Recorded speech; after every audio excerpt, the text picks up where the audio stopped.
Hello, it's me. Let's talk about this sweater. Hey, if you don't know me, my name's Sharon. I'm the designer behind River Road Knits, and in this teaser trailer, we're going to be talking about my new pattern called Dark Academia. This is an all-over colorwork sweater, and I'm so excited to show you all the details of it. In these videos, we talk about things like construction, recommendations for yarn to choose, we'll talk about sizing and different modifications you can make, and if you stick around to the end, I'll share a little bit about my inspiration for this design. So I hope you stick around and get something out of it. First off, let's talk about construction for this sweater.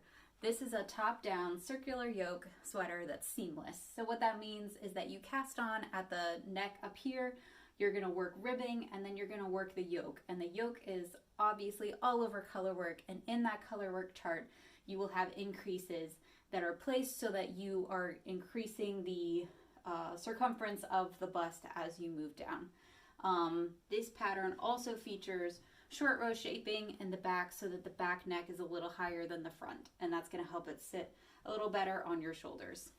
And then after that, the body and the sleeves are separated and they'll each be worked separately. There are no decreases or increases written in this pattern for the body.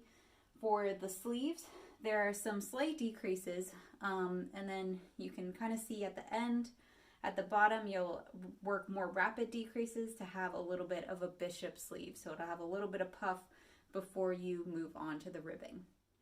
So that's the basic construction of this garment. If you want to make some modifications, there's not a lot of places that are really conducive to modifications in this pattern, unfortunately, because it is all over color work.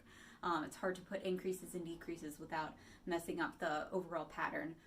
One option you have is to modify the length of the yoke. So there's one round in the chart before you split for the body and sleeves that can be repeated without breaking up the pattern. And if you add more repeats of that round, then you'll have a longer yoke before you split for the sleeves. And if you work fewer repeats, then you'll have a shorter yoke. One other change that you can make, at the bottom, the color work kind of fades out here. And then in my sample, I worked about an inch or an inch and a half of just the main color before I transitioned into the ribbing. So you can lengthen or shorten this overall body length. And if you wanted to add more rounds, more length to it, you could either just work more rounds in just the main color, or it's pretty easy to add more repeats of the contrast color kind of speckling in as you continue the body length. So some of my testers opted to add a few more repeats of that chart pattern. One thing I want to talk about that I don't often mention in these videos is the difficulty level of the pattern. This pattern looks really impressive. It really has a high payoff for the amount of effort that you put in with the all over color work. But because it's all charted, you're kind of just following along with the chart. So if you can do a color work yoke, you're able to do an all over color work sweater. The only thing that I would recommend is that I think it would be helpful if you had done a seamless colorwork circular yoke before, because those increases get placed into the charts. So it's helpful if you're familiar with how a chart like that looks.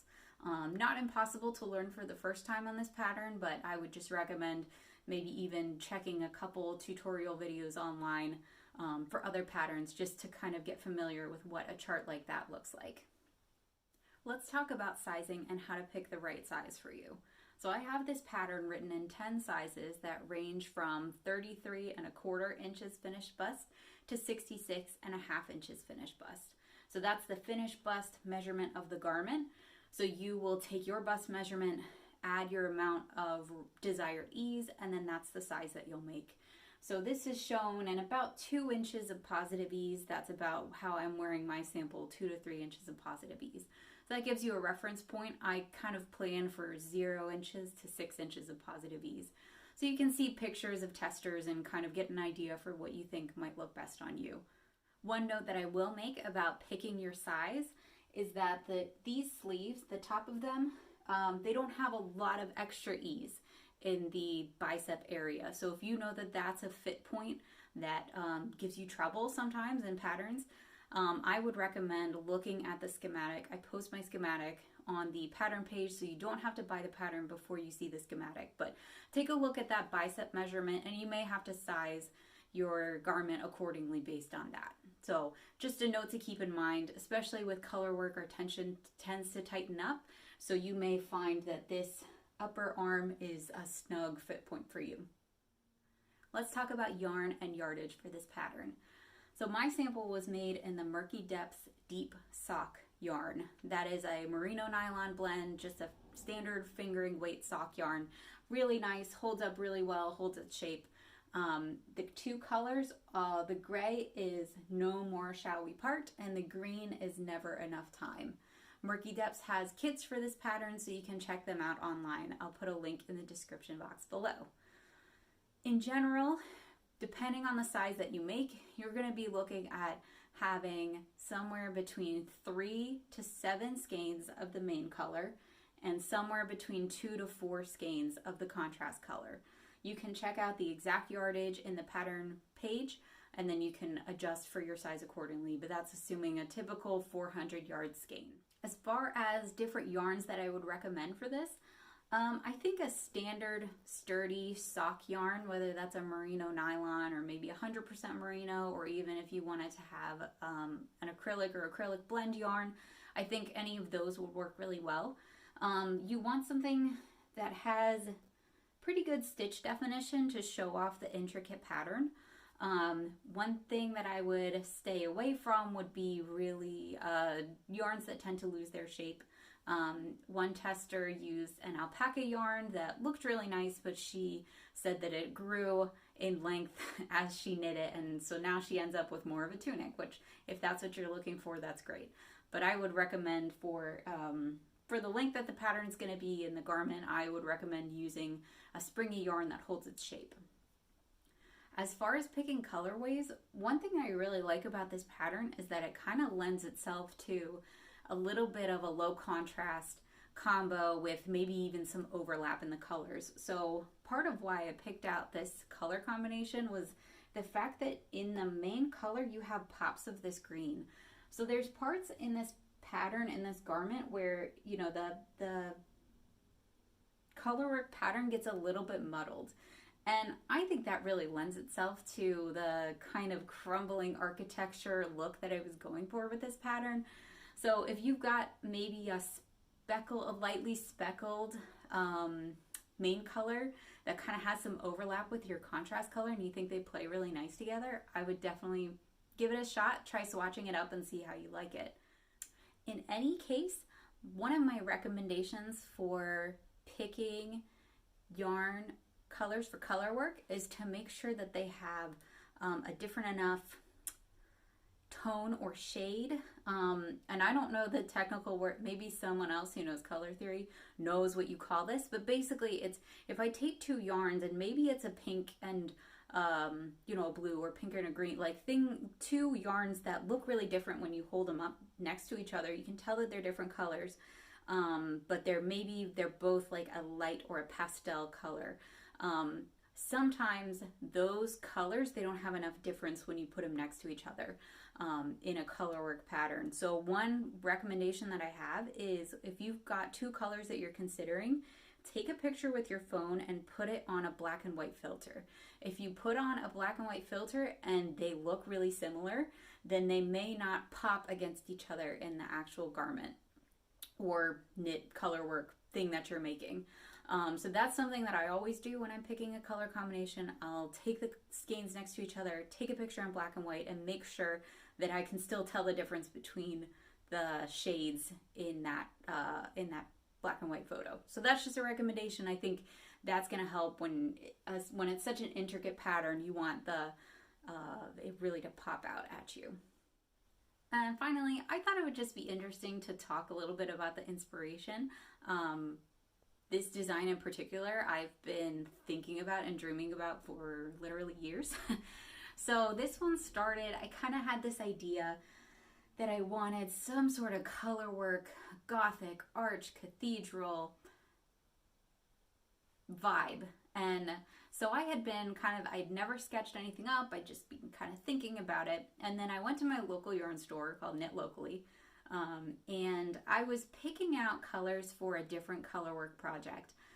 It was actually a test knit, and she had just gotten in this Murky Depths colorways. So I was kind of going through, I put the two skeins, the gray and the green, together, and I thought it was perfect. I knew before I checked out that it wasn't going to be perfect for the project that I was planning on, but I still knew it had to be something. And before I even walked out of the store, I had the bare bones idea of this in my mind. So I brought the yarn home and I swatched, and of course it didn't work for the test knit, and kind of hung around for a while as I was thinking about how I would even go about making this archway design that I could then scale into a full sweater. So I worked a yoke in summer of 2021, and thinking I would release it that fall, and then kind of stalled out. There were parts, I was writing the chart as I was going along, and there was parts that I just got stuck and didn't have inspiration for where to go next. So got put on hold for several months, picked it up again in spring of 2022, and did a little bit of troubleshooting with the pattern and different motifs that I would like to incorporate. I had a trusty group chat that I sent ideas to and got feedback on. So then it became this, and I ended up going with the name Dark Academia. That was my idea, my name idea, before I even got, I think, probably even done with the yoke. For those who don't know, Dark Academia is they call them like TikTok aesthetics or Instagram aesthetics. It's basically like a almost like a mood board, right? Of different, it could be music, it could be photos, it could be movies. It falls into a different or a certain mood or vibe. So Dark Academia is one, if you think about books and coffee and a New England private school. Like, this is the kind of thing that you're thinking about with Dark Academia. So I really enjoy that, and that's kind of the inspiration that I channeled into this sweater. I thought there was no better way, or no better name for it than Dark Academia. So that's it. I hope you enjoyed seeing the sweater in action. I really like making these videos for you so you have an idea of the sweater before you even buy it. I am going to put in the description box all the places that you can find it. I post all my patterns on Ravelry, on Etsy, and on Lovecrafts, so you have options on where to buy it. And of course, I'm always including the schematic as a pattern or as a photo on the pattern page, so you can check the fit before you ever buy the pattern. I'm also going to link to Murky Depths store, where you can check out her yarn. It's all fantastic, all along that Dark Academia theme. So I'm sure you can find a color combination that you really like. And I think that's it. Thank you so much for watching. I will see you guys next time. Bye.